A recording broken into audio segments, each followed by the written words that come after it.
जय भारत, जय हिंद, वंदे मातरम। साथियों, स्वागत है आपका हमारी रोजाना 10 मिनट 50 प्रश्न की सीरीज़ की इस क्लास में।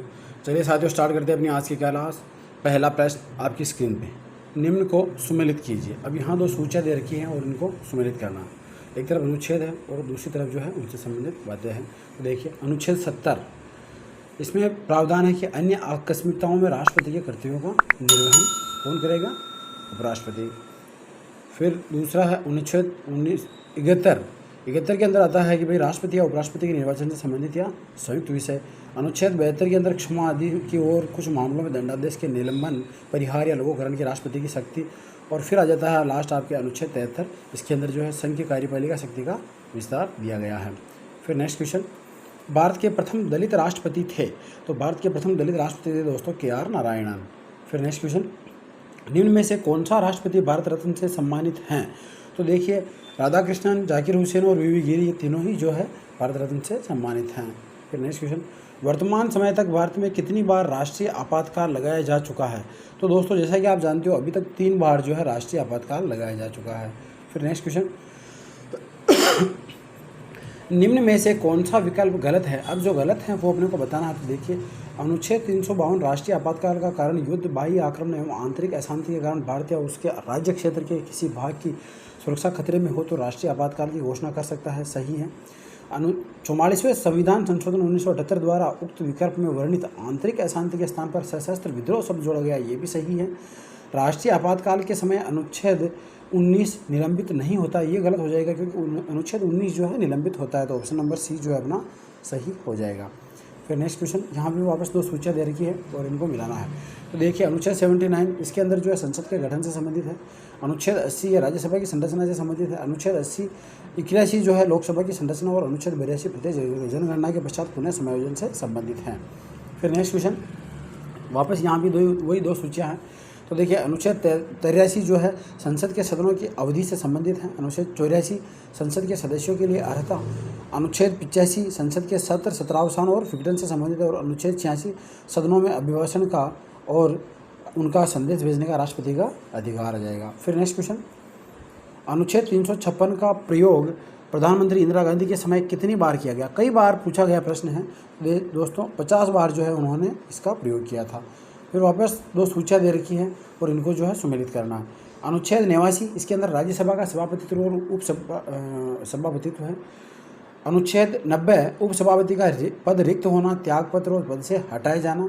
अनुच्छेद 91 में सभापति के पद के कर्तव्य का पालन करने या सभापति के रूप में कार्य करने की उपसभापति या अन्य व्यक्ति की शक्ति। और अनुच्छेद 92 में जो है जब सभापति या उपसभापति को पद से हटाने का कोई संकल्प विचाराधीन है तब उसका विटासीन न होना आता है। फिर नेक्स्ट क्वेश्चन, सर्वाधिक अध्यादेश किस राष्ट्रपति के काल में जारी हुए थे? तो सबसे अधिक जो है फखरुद्दीन अली अहमद के समय में जारी हुए थे। वापस यहाँ जो है 2 सूचियाँ दे रखी है, एक तरफ उपराष्ट्रपति और दूसरी तरफ जो है उनका कार्यकाल दे रखा है, इनको अपने को मिलाना है। तो देखिए, जाकिर हुसैन जो है 62 से 67 तक थे। वीवी गिरी की बात करें तो ये 67 से 69 तक थे। GS पाठक जो है 69 से 74 तक थे। और BD जत्ती जो है 1974 से 1979 तक राष्ट्रपति थे। फिर नेक्स्ट क्वेश्चन, वापस यहाँ भी वही है, तो इनको जो है मिलाना है। तो देखिए, M हिदायतुल्ला, जैसा कि साथियों आप जानते हो, M हिदायतुल्ला जो है अपने यहाँ राष्ट्रपति थे 1979 से 1984। R वेंकटरमण 84 से 87 और शंकर दयाल जो 84 से 92 तक रहे थे। और KR नारायणन जो है 92 से 97 तक रहे थे। फिर नेक्स्ट क्वेश्चन, यहाँ भी वापस सुमेलित करना, एक तरफ उपराष्ट्रपति और दूसरी तरफ जो है उनका कार्यकाल दे रखा था। देखिए, कृष्णकांत ये रहे थे दोस्तों 97 से 2002 तक। भैरव सिंह शेखावत ये है 2 से 7 तक। हामिद अंसारी 7 से 12 और 12 से 17 तक 2 बार कंटिन्यू रहे थे। और नायडू साहब जो है 2017 से अभी तक वर्तमान में हैं।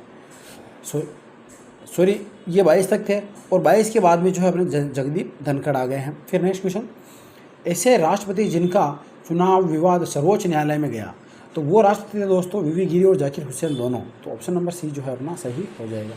निम्न में से कौन सा कथन सत्य है? जो सही है वो बताना। तो देखिए, पहली बार राष्ट्रपति के शासन की व्यवस्था 20 जून 1951 को भार्गव मंत्रिमंडल के पतन पर पेप्सू में लागू की गई थी, सही है। निर्वाचित राज्य में पहली बार राष्ट्रपति शासन 1956 में केरल में लागू किया गया, ये भी सही है। अनुच्छेद 360 के अंतर्गत वित्तीय आपात का वर्णन है, ये भी सही है। और अनुच्छेद 356 के अंतर्गत राज्यों में संवैधानिक तंत्र की विफलता अथवा राष्ट्रपति शासन का वर्णन है, सभी सही हो गए इस प्रकार से। तो अब जो है अपना 1 2 3 4 सॉरी, इसके अंदर आप बी भी कर सकते हो और डी भी करते हो, दोनों सही हो जाएंगे। फिर नेक्स्ट क्वेश्चन, निम्न में से कौन सा प्रधानमंत्री भारत रत्न से सम्मानित हैं? तो दोस्तों नेहरू जी, शास्त्री जी और इंदिरा गांधी, ये तीनों जो हैं भारत रत्न से सम्मानित हैं। निम्न में से कौन सी निधि प्रधानमंत्री के अधीन होती है? तो देखिए, प्रधानमंत्री राहत कोष होता है, लोकसभा संवर्धन के लिए प्रधानमंत्री कोष ये भी होता है, प्रधानमंत्री रक्षा कोष ये भी होता है, तो सभी जो है होते हैं। फिर नेक्स्ट क्वेश्चन, सुमेलित करना है, एक तरफ प्रधानमंत्री है और दूसरी तरफ जो है उनका कार्यकाल दे रखा। तो देखिए, लाल बहादुर शास्त्री ये जो है दोस्तों रहे थे 64 से 66 तक। फिर गुलज़ारी लाल नंदा 11 जनवरी 1966 से 24 जून 1966। फिर इंदिरा गांधी 66 से 77 तक। मोरारजी देसाई 77 से 79 तक जो है प्रधानमंत्री रहे थे। फिर नेक्स्ट क्वेश्चन, ऐसे प्रधानमंत्री जिन्होंने प्रधानमंत्री बनने से पूर्व मंत्री पद पर भी कार्य किया। तो देखा जाए अगर दोस्तों तो देसाई जी, प्रताप सिंह जी और चौधरी चरण सिंह जी, ये सभी जो है पहले मंत्री भी रहे थे। वह प्रधानमंत्री जिनके काल में उदारीकरण, निजीकरण व भूमंडलीकरण के दौर की शुरुआत हुई थी, वो थे दोस्तों अपने पीवी नरसिम्हा राव। फिर नेक्स्ट क्वेश्चन, सुमेलित करना है, एक तरफ प्रधानमंत्री और दूसरी तरफ जो है उनका कार्यकाल देगा। तो चरण सिंह जी थे 79-80 के अंतर्गत, इंदिरा गांधी 80 से 84 तक, राजीव गांधी 84 से 89 तक और वीपी सिंह जी जो है 89 से 90 तक प्रधानमंत्री रहे थे। सुमेलित करना है वापस, यहाँ पे प्रधानमंत्री दे रखे हैं। तो देखिए, चंद्रशेखर ये 90 से 91 में थे, पीवी नरसिम्हा राव ये 91 से 96, एसडी देवेगौड़ा 96 से 93 और इंद्र कुमार गुजराल 97 और 98 के अंतर्गत प्रधानमंत्री रहे थे। डॉक्टर मनमोहन सिंह का प्रधानमंत्री पद पर कार्यकाल रहा है। तो ये अगर इनमें से देखा जाए दोस्तों तो ए सही होगा, हालांकि ये रहे थे 14 तक। निम्न में से किस प्रधानमंत्री के कार्यकाल के योजना आयोग का नाम बदलकर नीति आयोग कर दिया गया? तो वो जो है प्रधानमंत्री होंगे दोस्तों हमारे वर्तमान प्रधानमंत्री नरेंद्र दामोदर दास मोदी जी।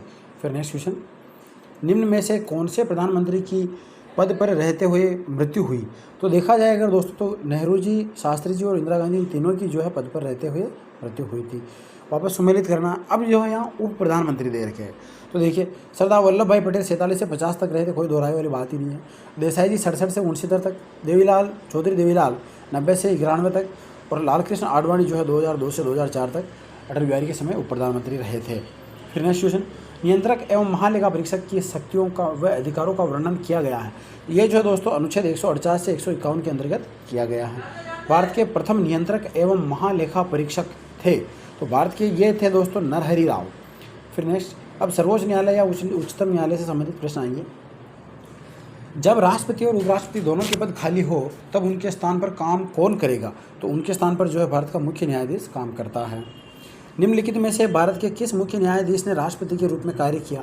तो हिदायतुल्ला जो थे, जस्टिस एम हिदायतुल्ला, इन्होंने जो है राष्ट्रपति के रूप में कार्य किया। सेवानिवृत्ति के पश्चात सर्वोच्च न्यायालय के न्यायाधीश वकालत कर सकते हैं, मतलब ये जो है किसी भी न्यायालय के अंतर्गत वकालत नहीं कर सकते हैं। फिर नेक्स्ट क्वेश्चन, भारत में न्यायपालिका हैं, अब भारत के अंतर्गत जो न्यायपालिका उसका स्वरूप क्या है दोस्तों? वो जो है स्वतंत्र न्यायपालिका है। फिर नेक्स्ट क्वेश्चन, राष्ट्रपति और उपराष्ट्रपति के निर्वाचन में विवाद के मामलों को किसे प्रस्तुत किया जाता है? तो ये जो है उच्चतम न्यायालय को प्रस्तुत किया जाता है। उच्चतम न्यायालय को परामर्शदात्री बनाया गया, तो यह है अनुच्छेद 143 के तहत। फिर नेक्स्ट क्वेश्चन, न्यायिक पुनर्विलोकन का अर्थ है कि सर्वोच्च न्यायालय किसी भी राज्य के कानून को अवैध घोषित कर सकता है। फिर नेक्स्ट क्वेश्चन, न्यायिक पुनर्विलोकन की व्यवस्था भारत और यूएसए में है। फिर नेक्स्ट क्वेश्चन, केंद्र और राज्यों के बीच होने वाले विवादों का निर्णय करने की भारत के उच्चतम न्यायालय की शक्ति आती है, ये जो उसकी मूल अधिकारिता के अंतर्गत आती हैं। फिर नेक्स्ट क्वेश्चन, भारत का उच्चतम न्यायालय कानूनी तथ्य के मामलों में राष्ट्रपति को परामर्श देता है, जब वह ऐसे परामर्श के लिए कहे तभी देता है। फिर नेक्स्ट क्वेश्चन, किस विवाद में उच्चतम न्यायालय ने संविधान के मूल ढांचे का सिद्धांत प्रतिपादित किया था? तो वो जो केशवानंद भारती वाला वाद था उसके अंतर्गत किया था। किस वाद में सर्वोच्च न्यायालय ने कहा था कि संसद को मूल अधिकार में संशोधन करने की शक्ति प्राप्त है, पर वह संविधान के मूल ढांचे में संशोधन नहीं कर सकती? तो ये केशवानंद भारती बनाम जो केरल राज्य था उसी के अंतर्गत कहा था। सर्वोच्च न्यायालय के मुख्य न्यायाधीश के पद पर सर्वाधिक लंबी अवधि तक कौन पदस्थ रहा है? तो ये वाई वी चंद्रचूड़ जो न्यायमूर्ति हैं ये रहे थे। फिर नेक्स्ट क्वेश्चन, निम्नलिखित में उच्चतम न्यायालय की सबसे पहली महिला न्यायाधीश कौन थी? तो न्यायमूर्ति फातिमा बीवी जो है पहली महिला न्यायाधीश थी। तो ये थी दोस्तों अपनी रोजाना 10 मिनट 50 मिनट की सीरीज़ की आज की क्लास। आशा करता हूँ आपको क्लास पसंद आई होगी। अगर क्लास अच्छी लगी हो तो लाइक शेयर और सब्सक्राइब जरूर करें। धन्यवाद।